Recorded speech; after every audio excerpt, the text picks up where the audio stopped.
Hi, it's Dr. Fox, licensed psychologist in the state of Texas. And in this video, we're going to talk about the 8 emotional myths of BPD. This includes rage, emptiness, and abandonment, and challenging them with the DBT emotional myths. Now in this video, we're going to discuss the 8 emotional myths that influence how you see yourself, others, and your world. These are often strengthened when you're enveloped by rage, abandonment, and emptiness. And these myths keep you locked into that comfort zone of BPD, but they don't have to. So let's explore these myths. We're going to weaken them and empower you to control your life going forward. So please like, share, and subscribe, and comment. So let's get into it. Emotional myths and beliefs are often at the heart of BPD and the problems that it causes in your life. Now, having BPD impacts your life in many different ways. And these ways are almost universal across all individuals who are contending with or living with someone who has BPD. And they include feeling defenseless, rageful, empty, and abandoned. So I'm here to tell you that having BPD does not mean that you are chained to the emotional whims of it and that it dictates how you think, behave, and respond. You can manage these thoughts, feelings, and emotions. And it starts with identifying these 8 emotional myths. Now, this comes from DBT, and DBT is a great framework to empower yourself to control and manage your BPD. Many of the myths that I'm going to talk about and reveal to you in this video are things you likely think or say to yourself.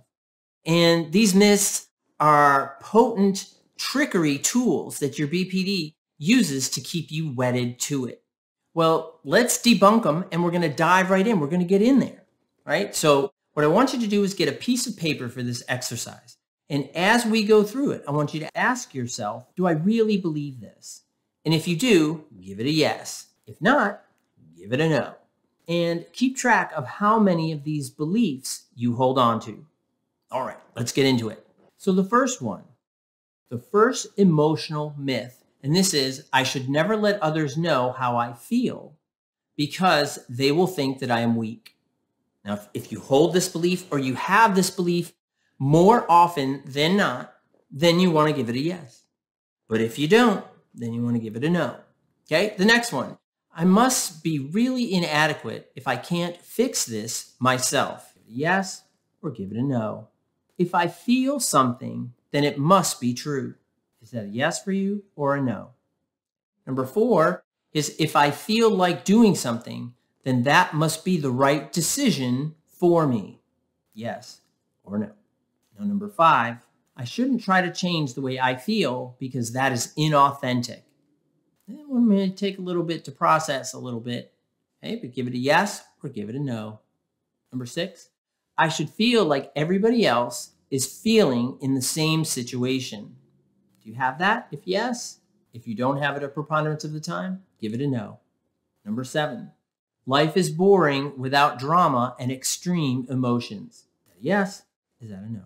And then the last one, number 8, when I'm impulsive, and when I act on my intense emotions, I get more things done. For you, is that a yes or is it a no? Okay, so how did it go? Did you say yes to most or all or none or some? If you gave yes to all of them, don't judge it. It is what it is. If you chose 4 out of the 8, 6 out of the 8, it doesn't matter because it's really about building your insight. It's about identifying your myths, not how many you have. And that's so important to do that because we want to build insight. One of the things that adds to BPD and the complexity and strengthening that BPD is the lack of insight. The more insight you have into your thoughts, feelings, behaviors, and beliefs, then you can have a greater sense of control over that BPD. And that's exactly what we want.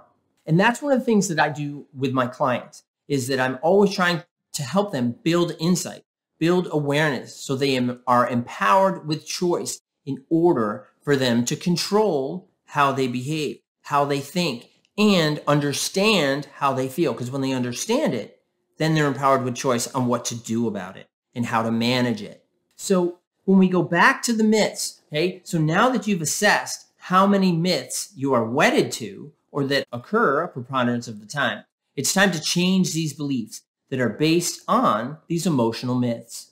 Now, I want you to ask yourself these critical questions in order to challenge them, right? Are these myths and thoughts blocking adaptive while increasing maladaptive beliefs, behaviors, and patterns?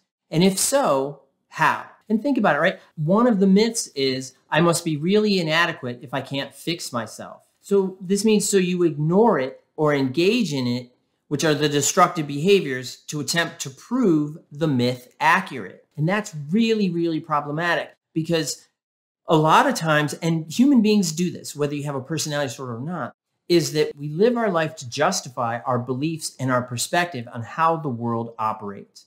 We got to be really careful, I think, because when we have particularly a personality disorder like BPD, we tend to set up our interpersonal system, interpersonal circle with people who reinforce that, whether it's how we feel bad about ourselves. So we tend to populate our interpersonal circle with people that tell us how bad we are, tell us our failures, and they build that sense, they increase that volume of that BPD. So for the next one, right, in order to challenge these myths, okay, do these myths and thoughts encourage your beliefs that you deserve to lose or not get things you want? Now, this can go back to that myth of I shouldn't try to change the way I feel because it's inauthentic. And this type of myth really keeps you locked in that comfort zone of your BPD because it tells you that the way I feel, even though it is bad, is consistent. So if it's consistent, that must be how it is. And if that's how it is, then that must be right.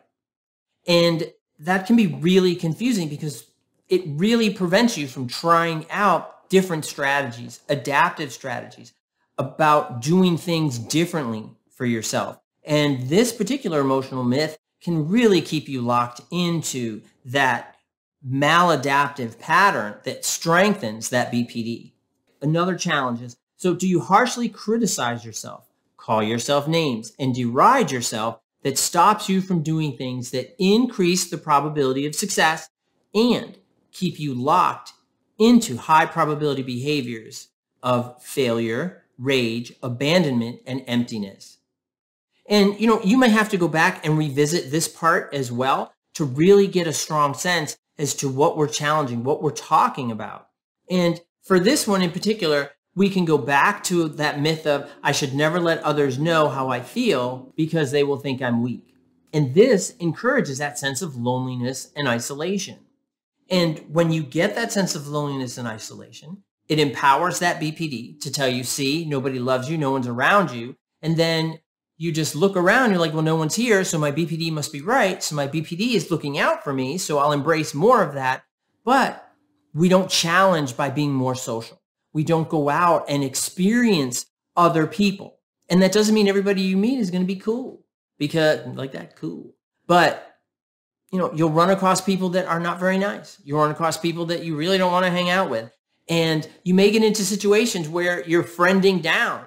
That's something that a client of mine mentions, that she notices her tendency to friend down. And I think that can be a comfort zone for your BPD, but I want you to resist that. I want you to push back on that. That's part of this challenge. That's why we're identifying these emotional myths so that you can learn to do it differently by building that insight and increasing your awareness into your thoughts, feelings, behaviors, and patterns. And then lastly, do you believe these myths keep you locked into your comfort zone of BPD? And to me, like as I'm sitting here and I'm saying that, I'm thinking, well, how could you not? But there are people that are going to watch this video and they're going to say, well, I think the myths actually help me because they keep me well defended. They keep me guarded and they keep me from being hurt. But the reality is that in a lot of those situations that those people do experience a lot of emptiness. And those people do experience loneliness. And they do experience abandonment. And they do experience rejection, sensitivity, and fear. And it's important, I think, to realize that these emotional myths keep you locked into those BPD beliefs, behaviors, and patterns. And it is possible to do it different. It is possible to push back on these myths, identify them for what they are. They are emotional myths. So I want you to challenge these myths to remove the power your BPD has over you. Transfer that power to yourself. Build yourself up. You do deserve good things, and you should embrace your gifts. Yes, you do have gifts. I know it, because we all do. We all have something. It doesn't mean that you're going to be a rock star or the next Da Vinci or anything like that, but we all have gifts, and we have to utilize those things. And sometimes it's compassion. Sometimes it's patience. Sometimes it can be a lot of different things which your gifts encompass. And it's just harder to find them sometimes, particularly when you're caught up in rage, abandonment, emptiness, and emotional myths, just like what we talked about. So I hope you enjoyed the video. Please like, share, subscribe, and comment, and I'll see you next time. Thanks and take care. Bye-bye.